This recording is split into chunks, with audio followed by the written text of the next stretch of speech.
Today, we're skipping the standard textbook stuff and diving right into the hidden, highly consequential choices that secretly built the modern United States. History usually focuses on the loud stuff, right? The famous speeches, the grand posed portraits. But today, we're flipping the script to look at how quiet, behind closed doors decisions actually shape the nation we live in today. It's those high-pressure choices, made when the cameras weren't rolling, that really matter the most. Section 1. Setting the Precedent. The Survival of a New Nation. Right after the American Revolution, there was a very real fear that this fragile new nation would just collapse without a king. Believe it or not, some people actually wanted to call George Washington His Highness, but Washington faced that immense pressure and quietly refused the crown. By voluntarily stepping down after 2 terms, he established our absolute, most crucial democratic tradition, the peaceful transfer of power. Without that single, quiet refusal, the U.S. could have easily evolved into a much more autocratic country. Fast forward a bit to 1803. Now, Thomas Jefferson was famously paranoid about executive overreach, but he swallowed that constitutional caution and, with just one signature, literally doubled the size of the United States overnight with the Louisiana Purchase. He agonized over the hypocrisy of it for sure, but that single choice instantly transformed America into a continental power. So, buying land is one thing, but what happens when the nation faces internal crises that test the absolute limits of presidential authority? It's a completely different story when you're facing the potential collapse of the country from within. Let's look at that in Section 2, Redefining Executive Power, Crisis and Control. During the Civil War, Abraham Lincoln made the incredibly heavy decision to suspend habeas corpus, which basically allowed for arrests without an immediate trial. Supporters argued this was absolutely necessary for national security and, frankly, to save the Union. On the flip side, critics strongly condemned it as a wildly dangerous government overreach.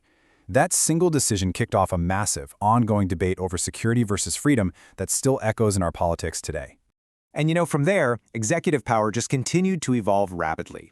We go from Lincoln's 1860s wartime measures straight into the 1900s, where Theodore Roosevelt aggressively expanded presidential power by challenging monopolies and creating national parks. And then, by the 1930s, Franklin D. Roosevelt brought sweeping changes during the Great Depression that completely redefined what the government could do. FDR's New Deal permanently expanded federal reach right into everyday life. We're talking massive banking regulations, huge infrastructure projects, and a major expansion of social welfare. Now, this was praised as an absolute economic lifeline by some and sharply criticized as massive overreach by others. But no matter where you stand, the relationship between Americans and their government changed permanently right there. Which naturally leads us to ask, how did these expanding executive powers physically and legally change the everyday lives of Americans? It's so easy to think of this as just high-level, abstract politics, but it's fascinating to see how decisions made at the very top trickled down to transform the physical homeland and even your daily routine. Let's explore that in Section 3, Transforming the Homeland, Rebuilding the American Landscape. Dwight Eisenhower is mostly remembered for his incredible military leadership during World War II. But his creation of the interstate highway system arguably had an even bigger impact on daily American life. It was originally designed, in part, to move military convoys quickly during a national emergency, but it ended up fueling massive suburban growth and forever reshaping commerce. I mean, your modern daily commute was literally born from this quiet policy choice. And right on the heels of that physical transformation came a massive legal one. In the 1960s, Lyndon B. Johnson used immense legislative pressure to pass the Civil Rights and Voting Rights Acts. These laws helped dismantle segregation, but they also triggered permanent political realignments. That red and blue political map of America we're always analyzing today, it was fundamentally drawn by these specific laws. Okay, but what happens when the stakes become global and these decisions suddenly have world-ending potential? Up until now, we've mostly looked inward. Let's turn outward in Section 4, Reshaping the Global Order, the World Stage. In 1945, President Harry Truman made what is arguably the heaviest choice in human history. He approved the use of atomic bombs against Japan. Yes, this ended World War II, but it instantly introduced a terrifying new nuclear age. Suddenly, humanity possessed the power to destroy entire cities in a flash, and that reality completely reshaped global diplomacy and military strategy for generations to come. Decades later, we see another massive shift.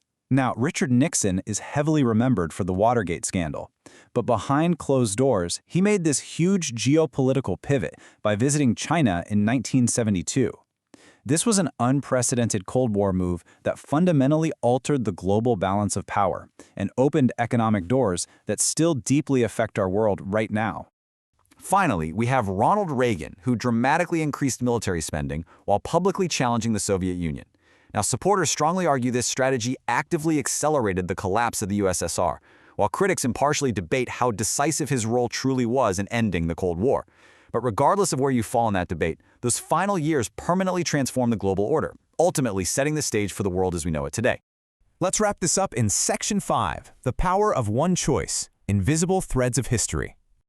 You know, sometimes one decision, made quietly, under pressure, changes the direction of an entire nation.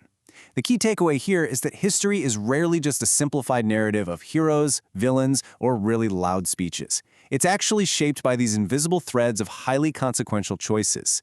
The moments we barely notice are so often the ones that matter the most. As we look at the world right now, it leaves us with one really provocative question. Which quiet executive decisions being made today will permanently change our tomorrow?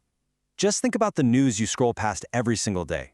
Somewhere behind closed doors, a choice is being made that will literally redefine the future. Thanks for diving into this explainer with me, and definitely keep your eyes open for those quiet moments.